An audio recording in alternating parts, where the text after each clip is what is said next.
예, 언제나처럼 신율의 뉴스 정면 승부, 오늘 하루에 있었던 정치 뉴스 여러분들께 말씀드리고 함께 생각해보는 뉴스 인앤아웃으로 시작할 텐데요. 오늘도 총선의 요정 이우영 아나운서와 함께하겠습니다. 안녕하세요. 안녕하십니까. 투표요정 이우영입니다. 예. 그래서 어제 제가 사실 이 논란이 굉장히 많았죠. 이 논란은 요정이냐. 없었습니다. 그래서 결국은 요괴로 이제 결론을 났어요. 총선의 요괴, 투표의 요괴. 예.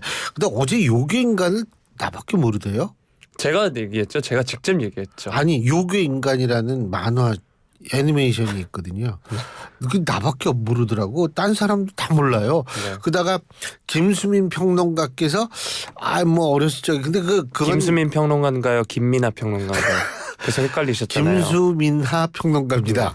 근데 뭐 그런데 그건 좀 아닌 것 같아요. 그분 젊으신데 그 제가 어렸을 적에 본 만화인데 근데 요새 그게 원래 일본 애니메이션이거든요. 요새 일본 도라마로 그 요괴 인간이라는 그게 나왔어요. 예. 그래서 그 일드로는 아시는 분이 있을지 모르지만 만화는 잘 모를 텐데 어쨌든 어제 요괴 노릇하고 쓰고 있어요.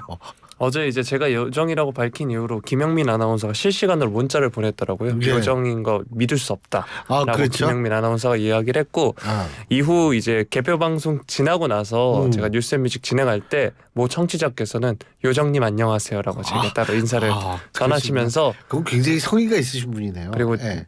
이제 어제 기준으로 내일 그러니까 오늘 유령대전 기대를 해보겠다라고 하셨습니다. 예, 유령대전. 네. 유령대전은 맞는데 제가 지금 요괴와 대적을 하고 있는 거래 가지고 아우 너무 힘듭니다. 어제 뉴스앤뮤직 몇 시까지 했어요? 제가 이제 클로징을 했을 때가 11시 51분 52분쯤이었습니다. 아이고 수고하셨네. 네. 예, 그거 항상 그거 굉장히 기다리잖아요. 네. 그죠? 네. 예, 주말에도 그렇고 우리 청취자 여러분들 만나는 거 얼마나 그럼요. 즐거워요. 너무 좋아요. 그렇죠. 네. 예, 요괴니까 아무래도. 예. 근데 저도 어제 굉장히 힘들었고 어제 뭐 개표 방송은 안 봤죠? 이우영 아나운서. 저 퇴근해서 잠이 안 와서 그냥 잠이 안 와서? 보고 있었습니다. 네. 저는 어제 딱 보니까 이게 너무 기울어진 것 같아가지고 집에 가서 소주 한 잔 쫙 먹고 자서 새벽에 일어나가지고 결과만 봤어요. 새벽에. 근데 뭐 결과가 어쨌든 그건 뭐 국민의 선택이라고 하니까 우리가 그거에 대해서 긍정 부정을 얘기를 하는 것은 저거고 단지 이제 앞으로 일어날 일에 대해서 얘기하면 되는데 자 여러분 이 요괴 이우영 아나운서한테 하실 말씀이 있거나 이러신 분은 우물정 0945 샵 0945로 문자를 보내주시면 제가 대신 이우영 아나운서한테 매섭게 얘기를 해드리겠습니다. 짧은 문자 50원 긴 문자 100원의 유료 문자입니다.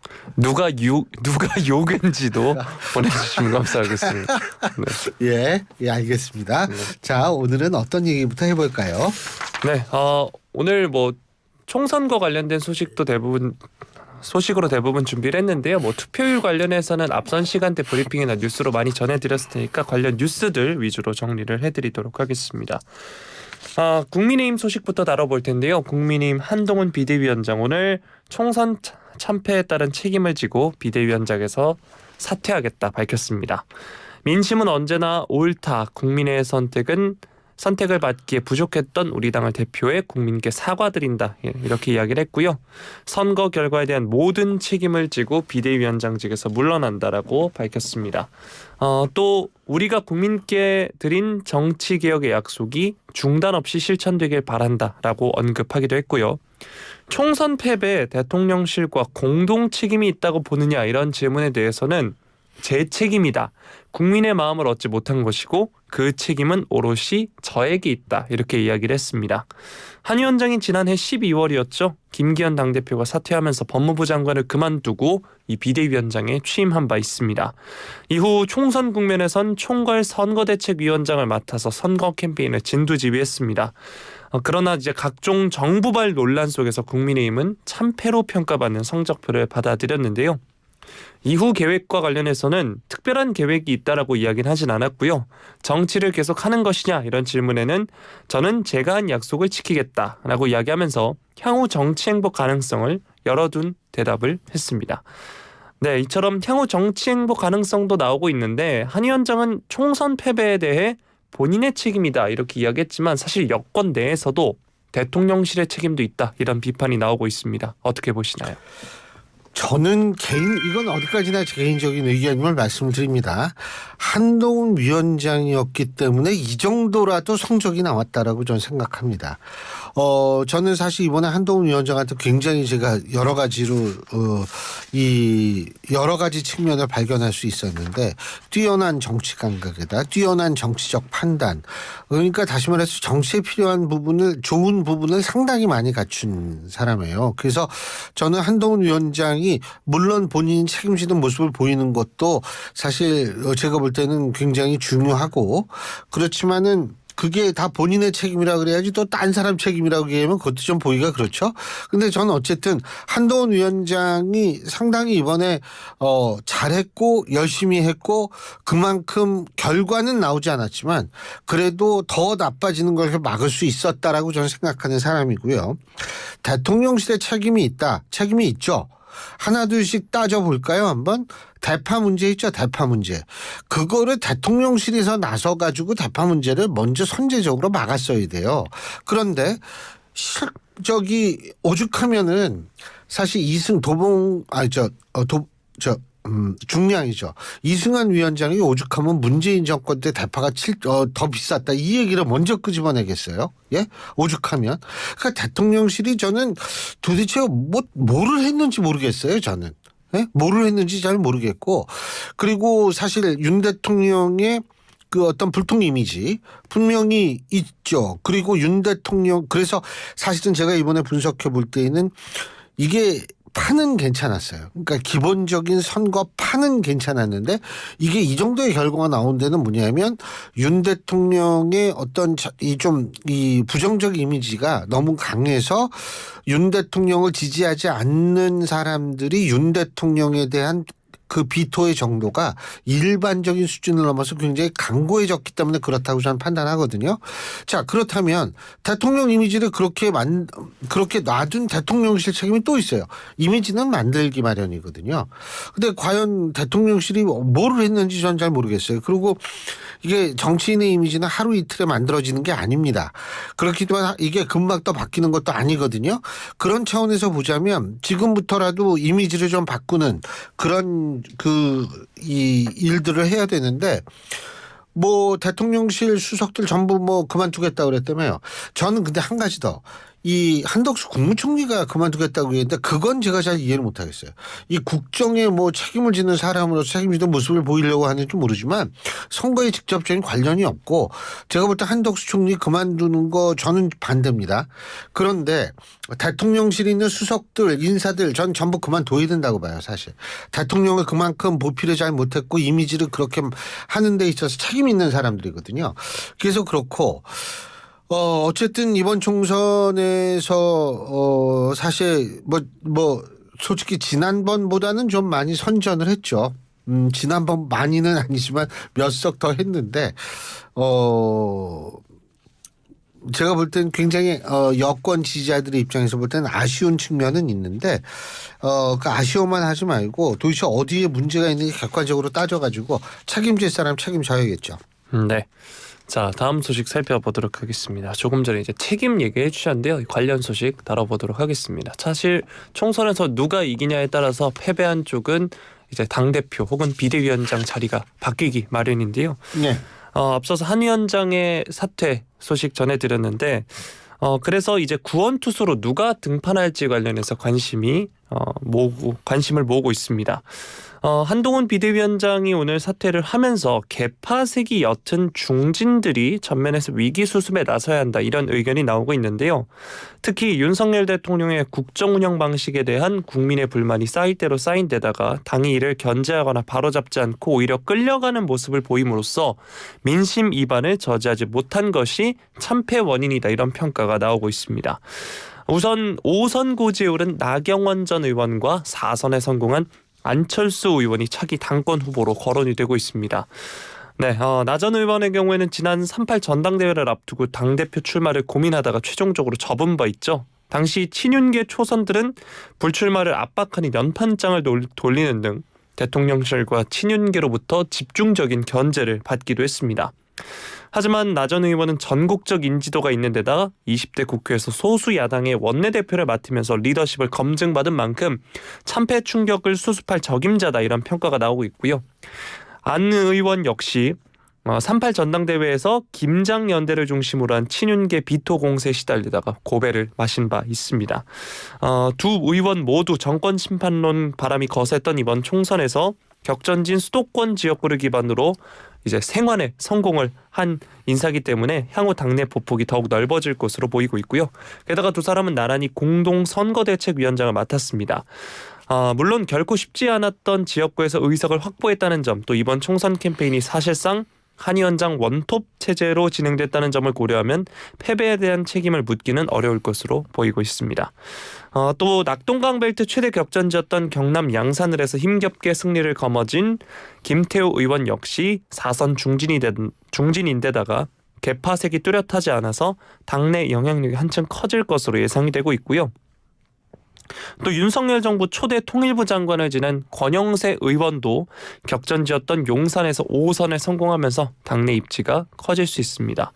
이 외에도 살펴보면 당내 최다선인 6선에 오르면서 TK 맹주로 자리 잡은 주호영 의원, 또 총선 전부터 수도권 위기론을 역설하면서 수직적 당정 관계를 재정립해야 한다고 요구해온 윤상현 의원 역시 5선의 무게감을 쌓은 상황입니다. 또 한 명 정도 더 살펴보면 권성동 의원이 있는데요. 윤 정권 탄생 1등 공신 중 한 명이죠. 원조 친윤으로 불렸는데 38 전당대회를 계기로 다른 친윤계와 거리를 두고 있었습니다. 이번 총선 기간 언론과의 인터뷰를 통해서 당대표가 되고 싶다라면서 당권 도전 포부를 밝히기도 했는데요. 다만 총선 참패의 원인을 친윤계에 묻는 여론이 당내에서 형성될 가능성을 경계하면서 이런 가운데 당분간 이제 친윤계들은 또 조심스러운 행보를 이어갈 것이다 이런 행보도 예상이 되고 있습니다. 한 위원장의 사태로 차기 여당의 당권 주자로 누가 나설지가 주목을 받고 있습니다. 친윤계보단 비윤계 쪽 인물 관련 이야기가 더 많이 나오고 있는데요. 어떻게 전망하시나요? 당연히 친윤계가 하면 그거 좀 불성사납죠. 그리고 그러면은 또 친윤계가 하면 그 반성하고 바뀌겠다는 게 입으로만 떠든 거냐 또 이 소리 나와요. 그렇기 때문에 저는 친윤이 하면 절대 안 된다고 생각하고요. 두 번째는 윤석열 정권이 성공해야 다음 정권 창출도 물론 가능하다라고 국민의힘 구성원들은 생각을 하겠지만 진정한 성공을 위해서는 다양한 목소리가 나와서 야 정말 이 정당 민주적이구나 이런 민주당과의 대비 효과 같은 거를 생각을 해야 돼요. 그런 차원에서 본다면 당연히 저는 비윤이 될 수밖에 없고 돼야 한다라고 생각하고 여기서 누가 돼야 되느냐 그런 얘기는 할 수가 없죠. 하지만 저는 친윤계에서 나온다는 거는 그거는 어불성설이고 만약 그렇게 또 하려고 하잖아요. 그럼 진짜 상황 파악 못한다는 소리밖에 안 듣습니다. 그렇기 때문에 앞으로 물론 이제 어떻게 될지는 좀 지켜봐야 되겠지만 당장 여기 문제가 뭔지 아세요? 지금 그 윤재옥 원내대표 있지 않습니까? 윤 원내대표도 자기가 이 선거에 책임이 있다고 지금 그만둔다는 거 아니에요. 그러면은 여기에서 지금 전당대회 전까지 당대표 대행 체제로 굴러가야 되는데 할 사람이 없어요. 장동혁 사무총장도 그만뒀잖아요. 그렇기 때문에 여기에선 일단 뭐부터 해야 되냐 하면 원내대표 선거 빨리 그건 오래 걸리지 않아요. 그거는 금방 해요. 예를 들면 오늘 하자 그러면은 다음 주 초 정도면 할 수가 있거든요. 그렇기 때문에 원내대표부터 이제 새롭게 만일 윤 원내대표가 진짜 물러난다면 그거부터 이제 새롭게 뽑는 그거부터 신경 쓰는 게 순서라고 생각이 듭니다. 예. 네. 자, 다음 소식 살펴보도록 하겠습니다. 이번엔 민주당 소식 살펴볼 텐데요.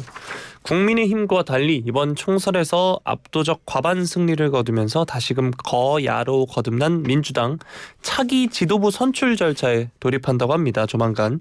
당장 5월에 원내대표 선거가 있고요. 8월에는 당대표와 최고위원을 선출하는 전당대회가 예정이 돼 있습니다. 22대 국회가 문을 열기 전부터 치열한 당권 경쟁이 예고가 되고 있는데요.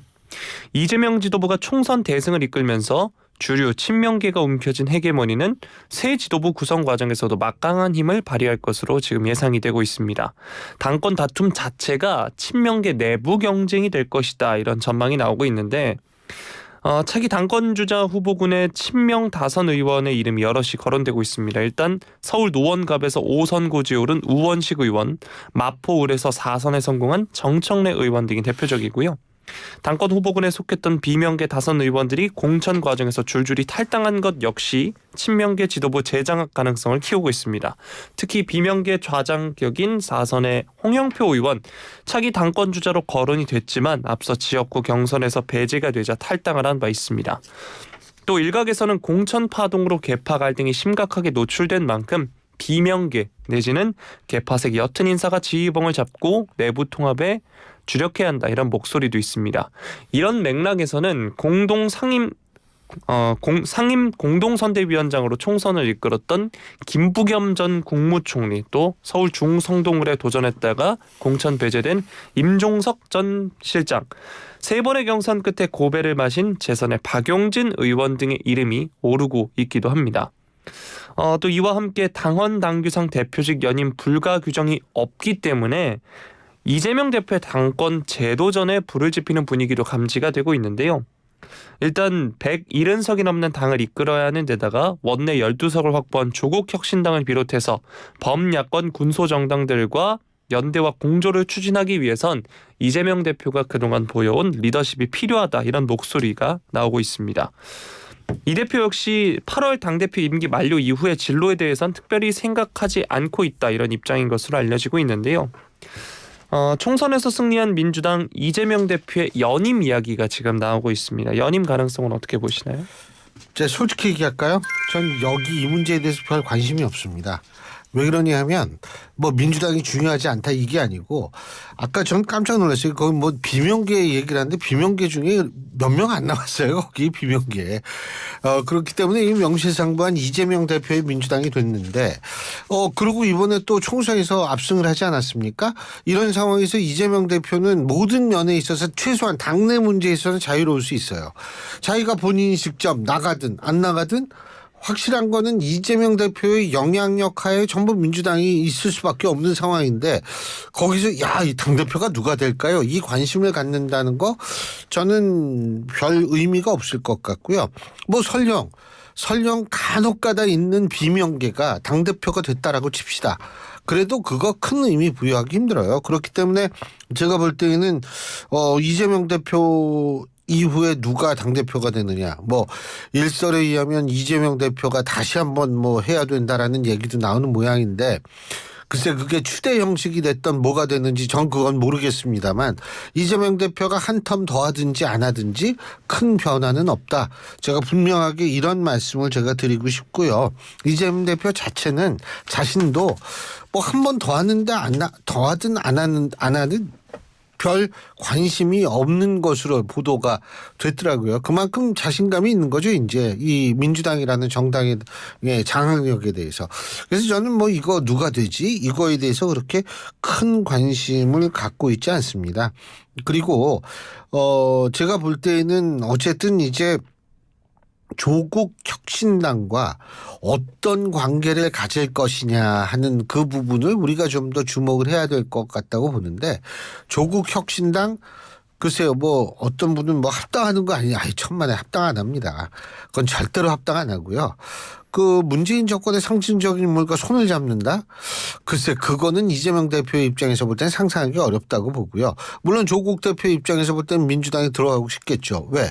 그래야만 보다 큰 이 그림을 그릴 수 있으니까. 근데 이재명 대표는 절대로 그것을 저는 용납하거나 허용하지 않을 거라고 봅니다. 그렇기 때문에 선별적으로 뭐 협력을 할 수 있을지는 모르겠는데, 그러한 것들이 어떻게 이루어지는가, 이런 것들이 이제 사실 관심의 대상이고, 가장 우리 첫 번째가 뭐냐면 김건희 여사 특검법, 이 부분을 어떻게 처리할 것인가, 이런 부분을 좀 주목해야겠죠. 근데 이재명 대표 입장에서 볼 때에는 이분이 대선을 생각하고 있기 때문에 중도층의 흡수가 필수적이라는 건 잘 알고 있어요. 그렇기 때문에 지금 상당히 전선을 분명하게 넓히는 것을 오히려 꺼려할 수도 있기 때문에, 이러한 것들을 한번 향후 정부에서 이렇게 보는 것도 제가 볼 때는 뭐 좋은 관전 포인트가 아닐까 싶습니다. 네. 자, 다음 소식 살펴보도록 하겠습니다. 조국 혁신당 조국 대표 관련 소식인데요. 총선에서 당선이 확정된 날 상고심 사건의 재판부가 결정됐다는 소식입니다. 주심은 그의 배우자인 이제 정경심 전 동양대 교수에게 항소심 실형을 선고한 대법관이 맡는다고 하는데요. 대법원이 조 대표의 업무방해, 직권남용, 권리행사 방해 등 혐의 사건을 노정희, 이흥구, 오석준, 엄상필 대법관으로 구성된 3부에 배당을 했습니다. 주심은 엄 대법관이 맡았는데 이 엄 대법관이 2021년 8월 정전 교수의 항소심에서 징역 4년을 선고한 이력이 있습니다. 당시 재판부는 핵심 쟁점이었던 동양대 PC의 증거 능력을 인정하면서 정전 교수의 입시 비리 혐의를 전부 유죄로 판단을 했고요. 이 판결은 대법원에서 그대로 확정이 된 바 있습니다. 하급심에서 징역 2년을 선고받은 조 대표의 상고심은 공소 사실이나 증거 능력 등 쟁점이 엄 대법관이 심리했던 정전 교수의 사건과 상당 부분 겹치는데요. 정전 교수 역시 아들 조원 씨 관련 입시 비리 혐의로 추가 기소돼서 조 대표와 함께 상고심 재판을 받는다고 합니다. 대법원은 엄 대법관이 조 대표와 정전 교수의 상고심 재판을 맡더라도 형사소송법상 문제는 없다 이런 입장인데 이번 조 대표 사건의 하급심 판결에 엄 대법관이 직접 관여한 것은 아니기 때문이라고 합니다. 다만 엄 대법관에게 유죄의 심증이 있으므로 재판부를 교체해달라고 조 대표 측에서 기피 신청을 낼 수는 있다고 합니다. 같은 부 소속으로 사건을 함께 심리하는 이흥구 대법관도 사건을 회피할 가능성이 있다고 하는데요. 이 대법관은 조 대표와 서울대 법대 동기로 친분이 있는 것으로 지금 알려지고 있습니다. 이 대법관은 2020년 9월 청문회 당시 이 점이 문제가 되자 실제 내용이 어떻든 저와 조국 전 장관과 친분이 보도됐기 때문에 회피 사유가 있을 것 같다. 회피를 적극적으로 검토할 것이다. 이렇게 말한 바도 있습니다. 대법원은 사건이 접수되면 미리 정해진 순서대로 대법관들에게 사건을 자동으로 배당하는데 배당 전까지는 특정 사건을 지정해 회피하는 경우는 없다라고 합니다. 네, 총선에서 돌풍을 일으킨 조국혁신당의 조국 대표 당선이 확정된 날 상고심 사건의 재판부가 결정됐다는 소식인데요. 이 소식 뉴스인 부탁드리겠습니다. 사실은 말이에요. 이거 총선과 결부지어서 얘기를 할 문제는 아니라고 생각합니다. 왜냐하면 사법부는 사법부대로의 스케줄이 있는 거고 그렇기 때문에 사법부는 역시 이 문제에 대해서도 다른 문제와 똑같이 정말 공정하게 그리고 공평하게 문제를 접근하고 판단을 할 부분이기 때문에요. 야, 이거 어떻게 총선 날, 당선이 확정된 날 재판부가 결정이 됐나? 이렇게 우리가 얘기할 필요는 전혀 없다라고 보고요. 단지 이제 그 대학교 동창 뭐 이런 사람 같은 경우에는 이 대법관 같은 경우에는 본인이 기피 신청을 하면 되는 거니까요. 그런 방법은 두 가지라는 거 아니에요? 그죠?